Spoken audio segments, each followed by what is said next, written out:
নমস্কার, আমি বোধিসত্ত্ব আবার চলে এসেছি সহজ শেয়ার বাজারের আরেকটি নতুন এপিসোড নিয়ে।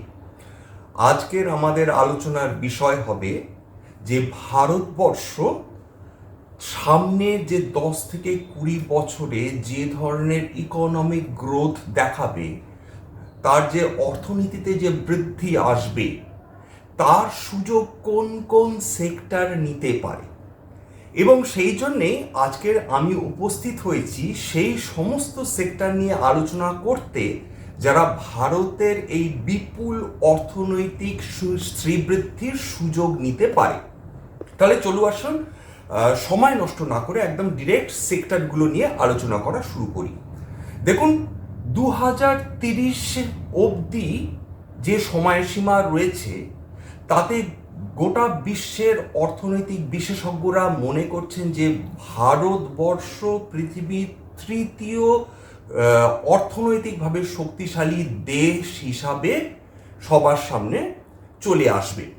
এবং সেই জায়গাটায় দাঁড়ালে অবশ্যই এইটা সঙ্গত কারণেই আমাদের কাছে খুব খুব স্বাভাবিক ঠেকবে যে বেশ কিছু সেক্টরস রয়েছে যাদের ওপর নির্ভর করে কিন্তু ভারতের এই ধরনের আর্থিক শ্রীবৃদ্ধি হবে বা হতে পারে। কি কি সেই সেক্টর? আজ পর্যন্ত অন্তত গত 30 থেকে 40 বছরে যদি আমরা ভারতীয় শেয়ার মার্কেট দেখি, তাহলে ভারতীয় শেয়ার মার্কেটে যে দৌড় শুরু হয়েছে বা যে আজ পর্যন্ত যে দৌড়টা হয়েছে, তার অধিকাংশটাই হয়েছে কিন্তু ফিনান্স সেক্টরের ওপর ডিপেন্ড করে, অর্থাৎ ব্যাংকিং এবং নন ব্যাংকিং সেক্টরের ওপর। বছরের পর বছর, যুগের পর যুগ বিশেষজ্ঞরা সবসময় বলে এসেছেন যে এই যে অর্থনৈতিক বৃদ্ধি বা শ্রীবৃদ্ধি হয়েছে, সেটা কিন্তু এই ধরনের ফিনান্স সেক্টরের ওপর নির্ভর করে। এইবার কিন্তু কয়েক বছর 2018, 19, 20 এই বছরগুলো যদি দেখেন, তাহলে বুঝতে পারবেন অবশ্যই ব্যাংকিং সেক্টর, অবশ্যই ফিনান্স সেক্টর ভারতের একটি শিরদাঁড়া তো বটেই, কিন্তু ভারতের কাছে এখন আরও অন্যান্য জায়গা খুলে গিয়েছে, যার উপর ডিপেন্ড করে ভারতের এই শ্রীবৃদ্ধি হওয়ার সম্ভাবনা আরও প্রবল হয়েছে। এই যে সেক্টরগুলো নতুনভাবে উঠে আসছে, তার মধ্যে একটা রয়েছে ইন্স্যুরেন্স, এবং যেগুলো সব এবং new age companies, new age shares, তাদের নিয়েও আজকে আলোচনা করব। এছাড়া আর কিছু সেক্টরস রয়েছে যেগুলোকে বলা হয় নিশে সেক্টরস, অর্থাৎ এমন সেক্টর যার ওপর বড় বড় কোম্পানি নজর পড়েনি, কিন্তু বেশ কয়েক বছর ধরে রয়েছে, অথচ এদের গ্রোথ হওয়ার সম্ভাবনা বিপুল। সুতরাং শুরু করা যাক, কি এমন সেই সেক্টরস যার উপর বেস করে ভারতবর্ষ সামনে এগোতে পারে। প্রথম তিনটে যে সেক্টর, ইনফরমেশন টেকনোলজি, ফার্মাসিউটিক্যালস এবং ফাস্ট মুভিং কনজিউমার গুডস, এরা অপরিহার্য মানে এদের ছাড়া শুধু ভারতবর্ষ কেন, কোনো দেশই এগোতে পারবে না। মহামারীর সময়ে দেখেছি গত 1.5 বছর ধরে যে গোটা দেশ, গোটা পৃথিবী কিভাবে ইনফরমেশন টেকনোলজির ওপর নির্ভর করে সমগ্র কাজকর্ম তারা চালিয়ে গিয়েছে। সেই জন্য ইনফরমেশন টেকনোলজিকে বাদ দিয়ে কোনো দেশ এগোবে, এটা ভাবাটা কিন্তু সম্ভবপর নয়। সুতরাং ইনফরমেশন টেকনোলজি আমাদের লিস্টের একটি সেক্টর হিসাবে অবশ্যই থাকবে, এটা অপরিহার্য এবং মানুষের দৈনন্দিন জীবনের সঙ্গে একেবারে সম্পৃক্ত। 2 নম্বর হচ্ছে ফার্মা বা ফার্মাসিউটিক্যালস বা ওষুধ।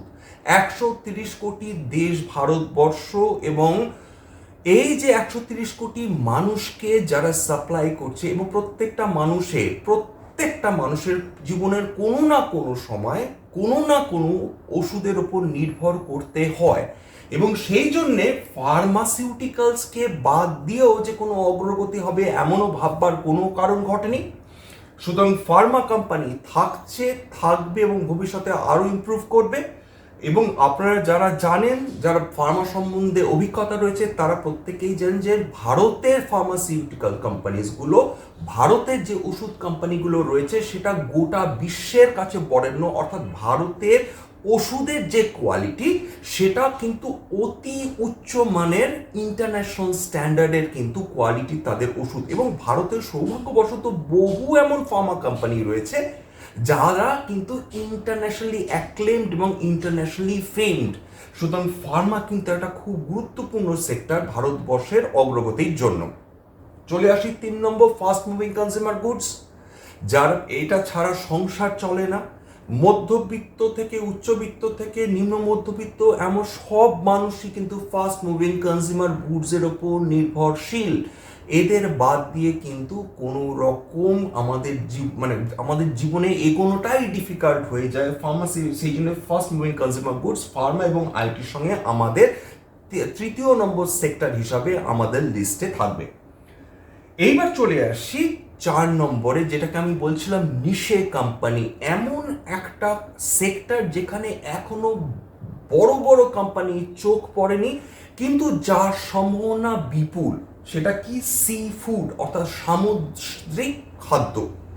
ভারতবর্ষে কয়েকটা মাত্র হাতে গোনা কোম্পানি রয়েছে যারা বিদেশে এক্সপোর্ট করে তাদের এই ধরনের সামুদ্রিক খাদ্য। এবং এই সামুদ্রিক খাদ্যের মধ্যে 34% কিন্তু হয় ক্যান্ড প্রনস বা ক্যান্ড শ্রিম্পস অথবা ফ্রোজেন শ্রিম্পস, অর্থাৎ সোজা কথা হচ্ছে চিংড়ির বিভিন্ন প্রজাতি।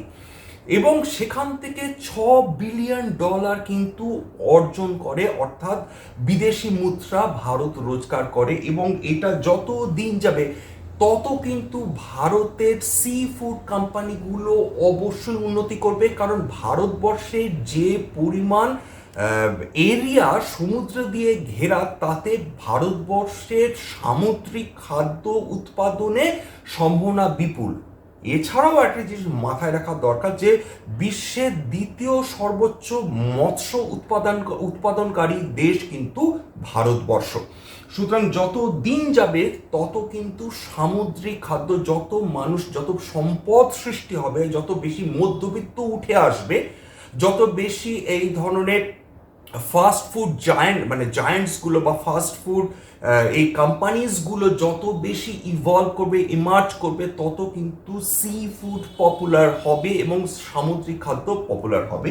সুতরাং সি ফুড কিন্তু একটা নিশে কোম্পানি, যেখানে এখনো পুরোপুরি বিনিয়োগকারীদের নজর পড়েনি, কিন্তু এটা কিন্তু একটা দারুণ একটা এরিয়া, দারুণ একটা সেক্টর, যেখানে কিন্তু কোম্পানিগুলোর উন্নতি করার সম্ভাবনা রয়েছে। এবং সি ফুডের মজার ব্যাপার যেটা হচ্ছে, এটা দুভাবেই চাষ করা হয়। একটা হচ্ছে মেরিন, একটা হচ্ছে ইনল্যান্ড, অর্থাৎ বড় বড় পার্টিকুলারলি দক্ষিণ ভারতের যে স্টেটসগুলো, সেখানে কিন্তু ইনল্যান্ডস এই যে চাষ সেটা কিন্তু করা হয় সি ফুড। এবং সি ফুডের আরেকটা মজার ব্যাপার হচ্ছে, এটাকে একটি এগ্রিকালচারাল প্রোডাক্ট বা এগ্রি প্রোডাক্ট হিসাবে দেখা হয়। তার জন্য এখানে ইনকাম ট্যাক্স কিন্তু এই ধরনের কোম্পানিগুলোকে অত্যন্ত কম দিতে হয়। এবং এরা যখন নিজেদের কারখানা সেট আপ করে, সেখানে কিন্তু 150% অবধি তাদের যা খরচ হয় তার উপর কিন্তু ইনকাম ট্যাক্সের ছাড় থাকে। এটা কিন্তু একটা বড় প্রাপ্তি সি ফুড কোম্পানিজগুলোর ক্ষেত্রে, সি ফুড প্রসেসিং এর ক্ষেত্রে। চলে আসি 5 নম্বর, ওয়াটার ট্রিটমেন্ট। যারা চেন্নাইয়ের কথা মাথায় রয়েছে, মাদ্রাসের কথা মাথায় রয়েছে, তারা জানেন যে আজ থেকে কয়েক বছর আগে মাদ্রাস পুরোপুরি জল শূন্য হয়ে গিয়েছিল। তখন 1 বোতল পানীয় জলের জন্য 500 টাকাও দিতে হয়েছে মানুষকে। এমন একটি অবস্থা চলে গিয়েছিল। সেই জায়গাটায় দাঁড়িয়ে কিন্তু তারপর থেকে হঠাৎ করে গোটা বিশ্বের বিনিয়োগকারীদের নজর পড়েছে এই ধরনের ওয়াটার ট্রিটমেন্ট কোম্পানিজগুলোর ওপর। এবং মজার ব্যাপার, এই ওয়াটার ট্রিটমেন্ট কোম্পানিজগুলো কিন্তু হঠাৎ ইভলভ করেনি, ইমার্জ করেনি, হঠাৎ করে উঠে আসেনি। এমন কোম্পানিজ ভারতবর্ষে রয়েছে যাদের বয়স প্রায় 100 বছর, কারো 50 বছর, কারো 60 বছর, এবং তারা কিন্তু ওয়াটার ট্রিটমেন্ট নিয়ে একদম পুরোপুরি রিসার্চ অ্যান্ড ডেভেলপমেন্ট R&D করে যাচ্ছেন, যাতে মানুষ ফ্রেশ ওয়াটার পেতে পারে। যত দিন যাবে দেখা যাচ্ছে বিশেষজ্ঞরা আতঙ্কিত হয়ে যাচ্ছে, যত আপনার মেরুতে বরফ গলছে, যত আমাদের গ্লেশিয়ার্সগুলো গলে যাচ্ছে, তত কিন্তু আমাদের ফ্রেশ ওয়াটারের জন্য আমাদের হাহাকার বেড়ে চলেছে, পানীয় জলের জন্য হাহাকার বেড়ে চলেছে। সেই জায়গাটায় দাঁড়িয়ে এই ওয়াটার ট্রিটমেন্ট প্লান্টসগুলো, এই ওয়াটার ট্রিটমেন্ট কোম্পানিগুলো কি করে, তারা কি পরিষেবা দেয়? একটা হচ্ছে স্লাগ ট্রিটমেন্ট, স্লাগ ওয়েট, একটা হচ্ছে ইন্ডাস্ট্রিয়াল ওয়েস্ট ওয়াটার ট্রিটমেন্ট, একটা হচ্ছে সি ওয়াটার ডিস্যালিনেশন, তারপর হচ্ছে জিরো লিকুইড ওয়েস্টেজ। এই ধরনের বিভিন্ন পরিষেবা দিয়ে থাকে কিন্তু এই ধরনের ওয়াটার ওয়েস্ট, এই ধরনের ওয়াটার ট্রিটমেন্ট কোম্পানিজগুলো। শুধু তাই না, এই ধরনের ওয়াটার ট্রিটমেন্ট কোম্পানিজগুলো কিন্তু যে কৃষি কার্যে যে জল ব্যবহার হয় এবং যে জলটা বয়ে চলে যায়, সেই জলটাও কিন্তু ট্রিটমেন্ট করে এই ধরনের ওয়েস্ট ওয়াটার ট্রিটমেন্ট কোম্পানিজগুলোতে, যাতে আবার সেই জলটাকে পিউরিফাই করে মানুষ এর জন্যে পানীয় জল হিসাবে ব্যবহার করা যায়, বা কারখানার ক্ষেত্রে সেই জলটাই যেন আবার তারা রিইউজ করতে পারেন। কারণ এখন ওয়াটার কনজারভেশন মানে একটা বিশাল বড় মাথা ব্যথার কারণ হয়ে দাঁড়িয়েছে, শুধু গোটা বিশ্ব কেন, ভারতবর্ষের জন্য তো বটেই। এবার দেখুন, এরকম এই যে কোম্পানিজগুলো, এই ধরুন সি ফুড বা ওয়াটার ট্রিটমেন্ট কোম্পানিজগুলো, এইগুলো নিশে, বারবার বলছি, এগুলো হচ্ছে নিশে কোম্পানিজ, অর্থাৎ যেগুলোর উপর এখনো নজর পড়েনি, কিন্তু যে কোম্পানিজগুলোর সম্ভাবনা সামনে বিপুল। কারণ যত মানুষ সমস্যার মধ্যে পড়বে, তত কিন্তু বোঝা যাবে যে কি কারণে সমস্যা হচ্ছে, এবং সেই সমস্যাগুলোর যে এই যে সলিউশনস, সেইগুলো যে কোম্পানিজগুলো দেবে, সেই কোম্পানিজগুলোর দিকে স্বাভাবিকভাবে বিনিয়োগকারীদের মনোযোগ চলে আসবে। তারপর হচ্ছে ইলেকট্রিক ব্যাটারি। এর আগে আমি আলোচনা করেছি অন্যান্য ভিডিওতে। দেখুন, একটি ইলেকট্রিক গাড়ি চলার জন্য সবচেয়ে যে গুরুত্বপূর্ণ সরঞ্জাম বা মেশিনারি, সেটা অবশ্যই ইলেকট্রিক ব্যাটারি। এবার ইলেকট্রিক ব্যাটারি তৈরি করার জন্য লিথিয়াম আয়ন ব্যাটারিজ দরকার হয়, সেটা নিয়েও আমার একটি ব্লগ রয়েছে, আমি একটা লিঙ্ক দিয়ে দেবো এই ইলেকট্রিক ভেহিকেলস এর মানে ভবিষ্যৎ সম্বন্ধে। এবং এই ইলেকট্রিক ব্যাটারির একটা বিপুল সম্ভাবনা রয়েছে। যত আমরা ফসিল ফুয়েল থেকে অল্টারনেটিভ ফুয়েলসের দিকে চলে যাচ্ছি, তত কিন্তু এই অটো সেগমেন্ট, ব্যাটারি সেগমেন্ট অনেক অনেক বেশি গুরুত্বপূর্ণ হয়ে উঠছে। তবে এখনই হবে কি কালকের হবে, তার থেকেও বেশি গুরুত্বপূর্ণ যে আলটিমেটলি আমাদের অল্টারনেটিভ এনার্জির দিকে যেতেই হবে, এবং তার একটি মাধ্যম অবশ্যই ইলেকট্রিক ব্যাটারি, যেটা কিন্তু পলিউশন কম করবে একটা নির্দিষ্ট লেভেল অবধি। চলে আসিয়েছে মেটালস।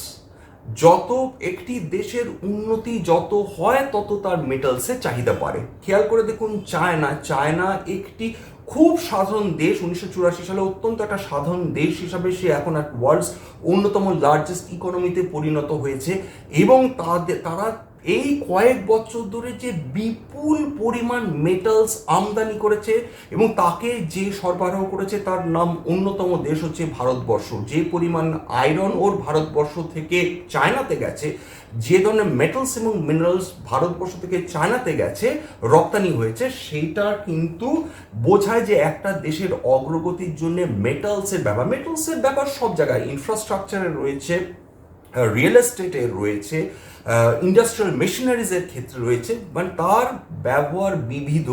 এবং একটি দেশ যত উন্নতি করে, তার মেটালের ব্যবহার এবং চাহিদাও কিন্তু উন্নত হয়। যারা গত এক মাস ধরে মেটাল সেক্টরটার দিকে নজর রাখছেন, তারা কিন্তু বুঝতে পারবেন স্টিল সেক্টরগুলো বা অন্যান্য মেটালস দেখুন, সেখানে কিন্তু 30, 40, 50% অব্দি এক একটা শেয়ারে বৃদ্ধি এসেছে।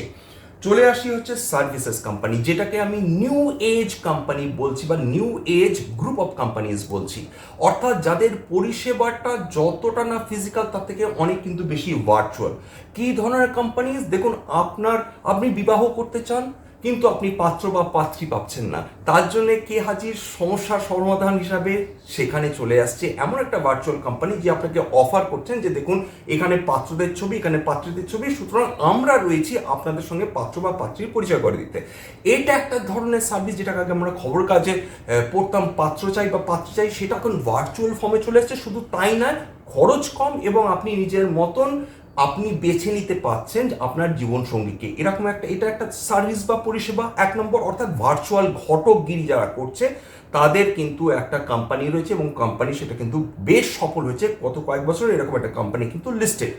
এছাড়াও রয়েছে আপনি একটি গাড়ি কিনতে চাইছেন, কিন্তু ধরুন এই শহরে এই গাড়ির এই দাম, ওই শহরে গাড়ির এই দাম। মনে রাখতে হবে যে সব শহরে গাড়ির দাম কিন্তু এক নয়, এবং কোন গাড়িটা ভালো হবে, কোন গাড়িটার মাইলেজ বেশি, কোন গাড়িটার বহন শক্তি বেশি, কোন গাড়িটার শক্তি বেশি, কোন গাড়িটা খুব কম জায়গায় খুব তাড়াতাড়ি নিজেকে ঘুরিয়ে নিতে পারে, এই সমস্ত সলিউশনের জন্য এরকম একটা ভার্চুয়াল প্ল্যাটফর্ম রয়েছে, একটা কোম্পানি রয়েছে যারা সমস্ত আপনাকে সলিউশন দিচ্ছে। দেখুন এই কোম্পানিটার এই ভালো, এই কোম্পানিটার এই খারাপ। সুতরাং সেটা একটা সার্ভিসেস পরিষেবা কোম্পানি, সেটা দেখেও মানুষ সেটাও আপনার লিস্টেড হয়েছে আপনার স্টক এক্সচেঞ্জে। এবার চলে আসি হচ্ছে যারা খাবার ডেলিভারি দেয়, তাদের লাভ হোক আর লোকসান হোক যাই হোক না কেন, তারা ভারতবর্ষের লক্ষ লক্ষ কোটি কোটি লোককে প্রত্যেক দিন রাতে বা দুপুরে তারা তাদের পছন্দ মতন খাবার তারা সার্ভিস প্রোভাইড করছে। যেরকম আপনার মুম্বাইতে ছিল যে যারা আপনার বাড়ির খাবার আপনার ঠেলা গাড়ি করে নিয়ে বিভিন্ন শহরে বিভিন্ন প্রান্তে পৌঁছে দিত, সেরকমই এখন একটা ভার্চুয়াল ফর্ম তারা কিন্তু সার্ভিস করছে, মোটরসাইকেল হোক সাইকেল হোক, তারা নিয়ে সারা ভারতবর্ষে বিভিন্ন মানুষকে সাপ্লাই করে যাচ্ছে। এরকম একটা কোম্পানি লিস্টেড হয়েছে। অর্থাৎ এবার তো ইন্স্যুরেন্স, কোন ইন্স্যুরেন্স নেবেন, কোন ইন্স্যুরেন্স আপনার পরিবারের জন্য ভালো, কোন ইন্স্যুরেন্স গোটা পরিবারের জন্য ভালো, কত বছরের জন্য নেবেন, এরকম এই সমস্ত সলিউশনের জন্য আরেকটি ইন্স্যুরেন্স কোম্পানি ভার্চুয়াল আপনার ইন্স্যুরেন্স এই যে কম্পেয়ার করছেন সেরকম একটা কোম্পানি চলে এসছে। অর্থাৎ এগুলো সলিউশন প্রোভাইডার্স, এই ধরনের কোম্পানিগুলো সলিউশন প্রোভাইডার্স, এবং সেই জন্যই বলা হচ্ছে এইগুলো হচ্ছে নিউ এজ কোম্পানি। অর্থাৎ এই ধরনের কোম্পানি কয়েক বছর আগে অস্তিত্ব থাকলেও মানুষ বিন্দু বিসর্গ ভাবত না এদের নিয়ে, কিন্তু এই কোম্পানিগুলোর আজকে 10,000, 15,000, 20,000 কোটি টাকার তাদের মার্কেট ভ্যালুয়েশন হয়ে যাচ্ছে। একটি কোম্পানি 20 বছর, 30 বছর, 40 বছর ধরে ম্যানুফ্যাকচারিং কোম্পানি খেটে খেটে খেটে খেটে সে তার প্রফিট বানাচ্ছে, কিন্তু এইখানে হঠাৎ করে কোনো একটা কোম্পানি ভার্চুয়াল কোম্পানি তৈরি হলো, সেখানে 5,000, 10,000 টাকার কোটি কোটি টাকার তার মার্কেট ক্যাপিটাল। হ্যাঁ, এখানে অবশ্য বিপদ রয়েছে, এটা হাই ভ্যালুয়েশন কোম্পানি। সুতরাং এটাও মাথায় রাখতে হবে যে নিউ এজ কোম্পানি কিন্তু ভবিষ্যতে মানুষকে আরও পরিষেবা দেবে, এবং এর মধ্যে আপনাকে বেছে নিতে হবে যে কোন নিউ এজ কোম্পানি আপনার জন্য উপযুক্ত, এটা এবং সেটা কম ভ্যালুয়েশনে পাওয়া যাচ্ছে কিনা। চলে আসি হচ্ছে অল্টারনেটিভ এনার্জি। অল্টারনেটিভ এনার্জি মানে যে এনার্জিগুলো সাধারণত ফসিল ফুয়েল না, অর্থাৎ পেট্রোল, ডিজেল, কেরোসিন নয়। তাহলে এরকম কোম্পানিজগুলো কিসে বিনিয়োগ করছে? এমন যেগুলো পলিউশন কম, অথচ সেটা মানে মানে নিরন্তর পাওয়া যাবে, যেটা কখনো ফুরোবে না। এরকম কি অবশ্যই সোলার এনার্জি যেটা ডেভেলপ করা হচ্ছে, অবশ্যই উইন্ড এনার্জি যেটা মানে অপর্যাপ্ত রয়েছে, টাইডাল এনার্জি সমুদ্রের যে ঢেউগুলো সমুদ্রের উপর মানে তীরে এসে আছড়ে পড়ে, কিছু দূরে দূরে এরকম ধরনের কিন্তু আপনার তলায় সমুদ্রের তলায় টারবাইন্স লাগানো রয়েছে বিভিন্ন কোম্পানির, এবং সমুদ্রের ঢেউ যখনই আসছে তখনই সেই টারবাইন্সগুলো ঘুরতে থাকছে এবং সেখান থেকে কিন্তু ইলেকট্রিসিটি প্রোডাকশন হচ্ছে।